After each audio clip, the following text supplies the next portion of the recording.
அனைவருக்கும் வணக்கம். நான் உங்கள் செல்வகுமார். இந்த வீடியோவில் நம்ம எதை பற்றி பார்க்க போகிறோம்னாங்க, குபோட்டாவில் MU5501ங்க. இப்போ லேட்டஸ்ட்டாக பார்த்தீங்கன்னா 5502ன்னு சொல்லிட்டு இதோட அடுத்த வெர்ஷன் வந்துருச்சுங்க. கீர் பாக்ஸில் பார்த்தீங்கன்னா அதில் அடிஷ்னலாக ஒரு ரேஞ்ச் வந்து ஆட் ஆகிருக்கும். அதாவது 12+4ங்கிற மாதிரி வரும். இந்த மாடல் பார்த்தீங்கன்னா 8+4ங்க. அதாவது ஆரம்ப காலத்தில் வந்த மாடலுங்க. இந்த மாடல் டிராக்டரோட duck foot cultivator performance, ADDC settings இதெல்லாமே பார்த்தீங்கன்னா இந்த வீடியோவில் டீட்டெயிலாக பார்க்கலாங்க. ஸோ சேனலுக்கு யாராச்சும் புதுசாக இருந்தீங்கன்னா மறக்காமல் சேனலை சப்ஸ்கிரைப் பண்ணுங்கள். வீடியோ பிடிச்சனா லைக் அண்ட் ஷேர் பண்ணுங்கள். இந்த டிராக்டரில் மேஜர் ப்ளஸ் பாயிண்ட் என்னென்னு பார்த்தீங்கன்னா, ஃபஸ்ட்டு கிரவுண்ட் கிளியரன்ஸுங்க, ரெண்டாவது டர்னிங் ரேடியஸ். 55 HP கேட்டகரியில் பார்த்தீங்கன்னா இந்த டிராக்டரோட டர்னிங் ரேடியஸ் பார்த்தீங்கன்னா எந்த டிராக்டரும் இருக்காதுங்க. ப்ளஸ் வந்து இதில் கிரவுண்ட் கிளியரன்ஸ் பார்த்தீங்கன்னா அதிகங்க, நல்ல ஒரு கிரவுண்ட் கிளியரன்ஸ். இந்த மாடலில் என்ன ப்ராப்ளம் இருந்துச்சு அப்படின்னா, இதில் லோ ஃபஸ்ட்டில் பார்த்தீங்கன்னா ஸ்பீடு வந்து அதிகமாக இருந்துச்சுங்க. 3 கிலோமீட்டர் வந்து போகும். ஒவ்வொரு கீர் ரேஞ்சிலையும் பார்த்தீங்கன்னா நம்ம நார்மல் யூஸ்க்கு ஸ்பீடு வந்து அதிகமாக இருக்கிறதுனால இதோட அடுத்த மாடல் 5502ன்னு சொல்லிட்டு லோ ஃபஸ்ட்டில் பார்த்தீங்கன்னா 1600 மீட்டர் அந்த மாதிரி சேஞ்சஸோடு பார்த்தீங்கன்னா இப்போ லேட்டஸ்ட்டாக அந்த மாடல் வந்து போயிட்டுருக்குதுங்க. இது பார்த்தீங்கன்னா ஃபஸ்ட்டு இன்ட்ரடியூஸ் ஆன மாடலுங்க. 4501 5501 பார்த்தீங்கன்னா முதல்ல வந்த மாடலுங்க. இதில் டயர் ஆப்ஷன் பார்த்தீங்கன்னா ஃப்ரண்ட்டில் 9.5க்கு 24ங்க, பின்னாடி பார்த்தீங்கன்னா 16 சைஸ் டயருங்க. 16.9க்கு 28 அந்த மாதிரி வரும். சூப்பராக கொடுத்துருப்பாங்க. இதில் மேஜராக என்ன குபோட்டாவில் என்ன ப்ளஸ் பாயிண்ட்டுன்னா, ஆப்ரேட்டர் கம்ஃபோர்ட் வந்து நல்லா இருக்குங்க. வைப்ரேஷன் பார்த்திங்கன்னா ஒரு துளி கூட இருக்காது. இன்ஜின் நாய்ஸ் பார்த்திங்கன்னா ரொம்ப கம்மியாக இருக்கும். அதுதான் இதில் ப்ளஸ் பாயிண்ட்டுங்க. இதில் டர்போ இன்ஜினோட வருங்க. இன்ஜின் ஒர்க்கை பொறுத்த வரைக்கும் இன்ஜின் பார்த்திங்கன்னா 2.4 லிட்டர் இன்ஜின், குபோட்டாவோட 1 மேக் இன்ஜினுங்க. இன்ஜினை பொறுத்த வரைக்கும் கீர் ஆப்ஷன் பார்த்தீங்கன்னா fully synchromesh gear box, low high ரிவர்ஸுங்க. அந்த சைடு பார்த்தீங்கன்னா 4 ரேஞ்ச் வந்து கொடுத்துருப்பாங்க. கீர் ஸ்பீட் சார்ட் பார்த்துங்க. மேக்ஸிமம் பார்த்தீங்கன்னா 30 கிலோமீட்டர் வரைக்கும் போகுங்க. இன்ஜின் பார்த்தீங்கன்னா இதில் ஹை ஸ்பீட் இன்ஜின் வருங்க. நார்மலாக ஐடியல் ஆர்பிஎம்மே பார்த்தீங்கன்னா உங்களுக்கு 1000 ஆர்பிஎம்மில் ரன் ஆகும். இன்ஜினோட சிசி கம்மியாக கொடுத்து ரேட்டட் ஆர்பிஎம் பார்த்தீங்கன்னா அதிகமாக கொடுத்துருப்பாங்க இந்த இன்ஜினில். பார்த்தீங்கன்னா கலப்பை பார்த்தீங்கன்னா பின்னாடி சாஃப்ட்டு கலப்பைங்க. 27 இன்ச் ஹைட்டு பார்த்தீங்கன்னா ஆமோட ஹைட்டு அந்த மாதிரி ஹைட்டோடு இருக்கிற கலப்பைங்க. சீரெல்லாம் பக்காவே வச்சாச்சு. கலப்பையோட பொறுத்த வரைக்கும் ஸ்டே வந்து நல்லா ஃப்ரீயாக இருக்கணுங்க. நல்லா மட்டமாக செட் பண்ணிக்கிறோம். இதில் மேல் ஹோல்ஸு சென்சிங்கில் பார்த்தீங்கன்னா ஒவ்வொரு வண்டியில் ஒவ்வொரு மாதிரி வருங்க. குபோட்டாவில் பார்த்தீங்கன்னா இதில் கீழே ஹோல்ஸில் போடுற மாதிரி வருங்க. HP ஹைட்ராலிக்ஸ் வந்து கொடுத்துருப்பாங்க. கீழே ஹோல்ஸில் வந்து நீங்கள் செட் பண்ணிக்கிறோம். சென்சிங்கை பொறுத்த வரைக்கும் கலப்பை வந்து ரொம்ப வெயிட்டாக போட்டிருக்குறேங்க. ஒரு 500-600 கிலோவுக்கு மேலே போயிடுச்சு. MB ஃப்ளோ ஹெவியான டிஸ்க் போடுறோம் அப்படின்னா வெயிட் அதிகமாகிற இம்ப்ளிமெண்ட்டுக்கு மேலே போடுங்க. ரொம்ப லைட் வெயிட், அதாவது லைட் வெயிட்னால் எப்படின்னா ஒரு 300 to 450 கிலோ அந்த ரேஞ்சுக்குள்ளே வெயிட் இருக்குது அப்படின்னா அப்போ வந்து நீங்கள் கீழ் ஹோல்ஸில் போட்டால் தான் சென்சிங் வந்து உங்களுக்கு நல்லா வேலை செய்யுங்க. கீழ் ஹோல்ஸில் போட்டாச்சுங்க. லிவரெல்லாம் செட் பண்ணி எப்படி ஆப்ரேட் பண்ணுறதுன்னு காமிக்கிறேங்க. லோ செகண்ட் கியர்லேயே பார்த்தீங்கன்னா இதுக்கு தேவையான ஸ்பீடு வந்து கிடச்சிருதுங்க. அதனால் லோ செகண்ட் கியரில் 1600 ஆர்பிஎம்மில் வந்து ஆப்ரேட் பண்ணுறாங்க. இன்ஜின் பாருங்கள் அவ்வளோ சவுண்டு கம்மியாக இருக்குதுன்னு. ஆப்ரேட்டருக்கு வந்து கம்ஃபோர்ட் வந்து இந்த டிராக்டரில் மெயின் ப்ளஸ் பாயிண்ட்டுங்க. நல்லாயிருக்கும். சென்சிங்குமே பார்த்தீங்கன்னா இப்போ ஒரு மேலே ஒரு பங்கு ஓட்டியாச்சுங்க, ஒரு வெயில் ஓட்டியாச்சு. ஓட்டின வரைக்கும் பார்த்தீங்கன்னா சென்சிங்குமே சூப்பராக வேலை செஞ்சதுங்க. லோ 3rd வரைக்குமே ஆப்ரேட் பண்ணி பார்த்தோம், நல்லா இருக்குது.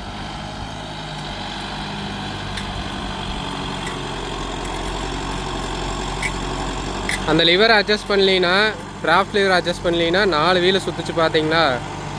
ADDC செட்டிங் வந்து நீங்கள் பண்ணாமல் ஓட்டினீங்க அப்படின்னா ஆட்டோமேட்டிக்காக கலப்பை வந்து லோட் ஆகிறப்ப தூக்கி விடாதுங்க. அந்த இறுக்கம் வர இடத்துல பார்த்தீங்கன்னா குத்துச்சுன்னா கலப்பை குத்துறப்ப அப்படியே லைட்டாக தூக்கி விட்டே வரும். அதோட ஃபங்க்ஷன் அதுதாங்க, auto depth and draft control. சீரான ஆழமான உழவு எல்லா இடத்துலையும் ஒரே மாதிரி வரக்காக தான் இந்த ADDC கொண்டு வந்ததுங்க. ADDC சிஸ்டம் வந்து டிராக்டரில் கொண்டு வரல அப்படின்னா நிறையா சேதாரம் இருக்குங்க.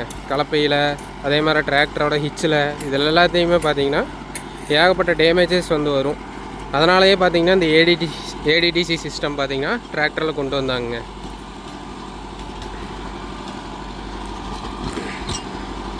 ஃபோர்டு டிராக்டர்ஸில் தான் பார்த்திங்கன்னா இந்த ADDC சிஸ்டம் வந்து முதல்ல கொண்டு வந்தாங்க. அதுக்கப்புறம் பார்த்திங்கன்னா எல்லா பிராண்டுக்கும் அவங்க கொடுத்துட்டாங்க. இப்போ எல்லா பிராண்ட்லேயுமே இந்த சிஸ்டத்தோடு தான் வருதுங்க. 100 HPக்கு மேலே போகிறப்ப பார்த்தீங்கன்னா பாறைங்க.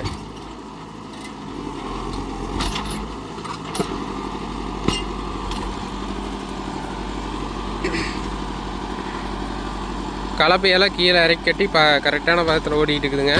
நீங்கள் வந்து கலப்பையோட கொழுவுக்கு பார்த்தீங்கன்னா டிவிஎஸ் போல்ட் வந்து போடுங்க. 18-19 போடுவீங்களேங்க. நார்மல் எம்எஸ் போல்ட்டுக்கு பதிலாக டிவிஎஸ் ஹெச்எஸ் போல்ட் வந்து போட்டிங்க அப்படின்னா சீக்கிரம் வந்து துருவேறாதுங்க. அதே மாதிரி நாளைக்கு கழட்டுறப்பவும் அதிகமாக தேஞ்சிருக்காதுங்க. கீழே லாஸ்ட் போல்ட் மட்டும் தேஞ்சிருக்கும். மேல் போல்ட் பார்த்தீங்கன்னா அவ்வளோ சீக்கிரம் தேயாதுங்க. நீங்கள் அதை ஒன்று மெயினாக பாருங்கள். 100 ஹெச்பிக்கு மேலே போகிறப்ப பார்த்தீங்கன்னா கை செட்டுமாங்களுங்க, லோயர் லிங்க்கு, அதுலேயே சென்சிங் பாயிண்ட் வந்துடுங்க. சென்சார் டைப்பில் வந்து கொடுத்துருவாங்க. லோட் ஆகிறப்ப அதே தூக்கி விடும். அந்த மாதிரிலாம் வந்துருச்சுங்க. லோ ஹெச்பி கேட்டகரியில் பார்த்தீங்கன்னா இந்த மாதிரி தான் வருங்க. டாப்லிங் பெட்லேயே சென்சிங் வந்து ஒர்க் ஆகிற மாதிரி. இப்போ சென்சிங்னா என்னென்னு பார்த்தீங்கன்னா சென்சாருங்கிறாங்களா அப்படின்னு என்னென்னு பார்த்தீங்கன்னா கலப்பை வந்து குத்தி பிடிக்கிறப்போ அங்கே போய் ஃபோர்ஸ் விழுங்க அந்த பெட்டில். அந்த பெட்டு லைட்டாக அமுத்தி விட்டுச்சு அப்படின்னா உள்ளே போய் அந்த டிஸ்ட்ரிபியூட்டரை ஆன் பண்ணி விட்டு லைட்டாக தூக்கி விடுங்க. அதுதான் அதோட வேலையேங்க. எந்த அளவுக்கு அமுத்துதோ அந்த அளவுக்கு பார்த்தீங்கன்னா கலப்பையை வந்து தூக்கி விடுங்க. இப்போ முன்னாடி பார்த்துட்டு போகிற இடத்துல பாறை வந்து குத்தி பிடிச்சி தூக்க முடியல. அந்த மாதிரி சடன் லோடில் நம்ம கொஞ்சம் கேர்ஃபுல்லாக பார்த்துக்கணுங்க. நார்மலான லோடு இருக்கக்கூடிய ஏரியாவில் எல்லாமே பார்த்தீங்கன்னா இதோட ஃபங்க்ஷன் பார்த்தீங்கன்னா சூப்பராக இருக்கும்.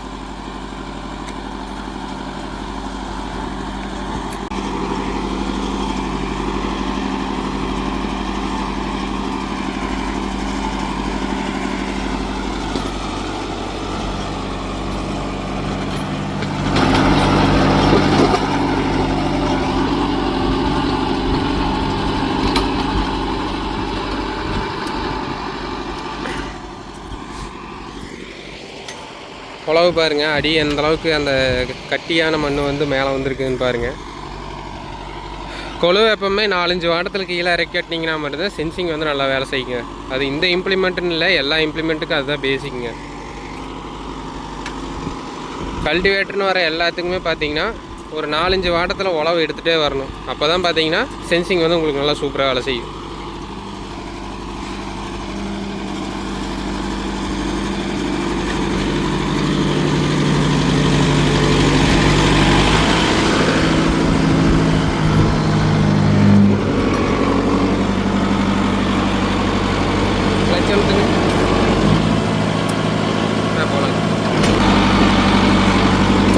ஒரு 100 RPM பார்த்தீங்கன்னா ட்ராப்பேஜ் இருக்குது.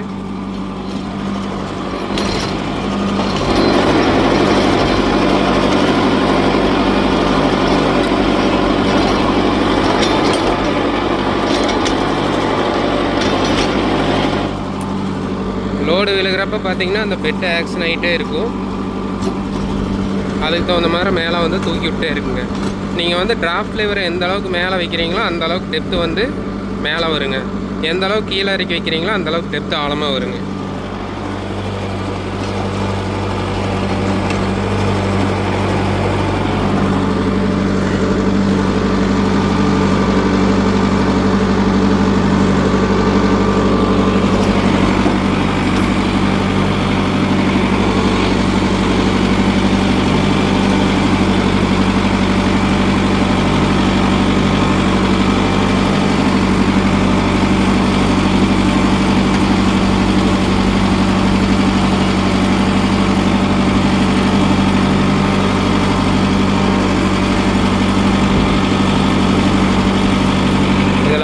பார்த்தீங்கன்னா பெவல் ஆக்சல் கொடுத்ததுனால டர்னிங் ரேடியஸ் பார்த்தீங்கன்னா அதிகமாக இருக்குங்க. சின்ன சின்ன வயல்லையும் டயர் சைஸ் பெரிய சைஸாக கொடுத்தாலும் நல்லா திரும்புங்க. அப்புறம் கிரவுண்ட் கிளியரன்ஸ் பார்த்தீங்கன்னா அதிகம் மெயினாக இதில். ஹார்வெஸ்டருக்கு பார்த்தீங்கன்னா இப்போ லேட்டஸ்ட் மாடல் நிறைய ஏற்றுறாங்க. லேட்டஸ்ட் மாடலில் பார்த்தீங்கன்னா ஃபஸ்ட்டு கியர் ஸ்பீடு கம்மியானதுனால நல்லா செட் ஆகும் ஹார்வெஸ்டருக்கு எல்லாமே. இந்த பழைய மாடல் எல்லாமே கொஞ்சம் ஸ்பீடாக இருந்ததுனால அந்த ப்ராப்ளம் வந்து ஃபேஸ் பண்ணாங்க. இப்போ அந்த பிரச்சனை எதுவும் இல்லைங்க. சவுண்டு பாருங்கள் ரொம்பவுமே கம்மியாக இருக்கும். ரவுண்ட் அம்மிங் சவுண்டாக அந்த மாதிரி பார்த்தீங்கன்னா எதுவுமே வரலிங்க.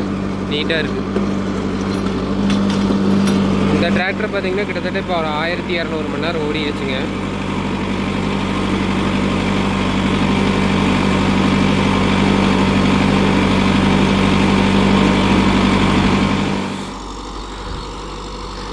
குபோட்டாவில் நீங்கள் யாராச்சும் 45 HP டிராக்டர் வச்சுருந்தீங்க அப்படின்னா உங்களோட கருத்துக்களை மறக்காமல் ஷேர் பண்ணுங்கள். மேலும் இந்த குபோட்டா டிராக்டர் பற்றி பர்ஃபார்மன்ஸ் பற்றி உங்களோட கருத்துக்களை கீழே மறக்காமல் ஷேர் பண்ணுங்கள். புல்லிங் பவர் பார்த்திங்கன்னா சூப்பராக இருக்குதுங்க. ஃப்ரண்ட்டு பார்த்திங்கன்னா பவல் டிரைவு, பின்னாடி பிளான்ட்ரி டிரைவோடு வரதுனால புல்லிங் பவர் பார்த்திங்கன்னா சூப்பராக இருக்குதுங்க.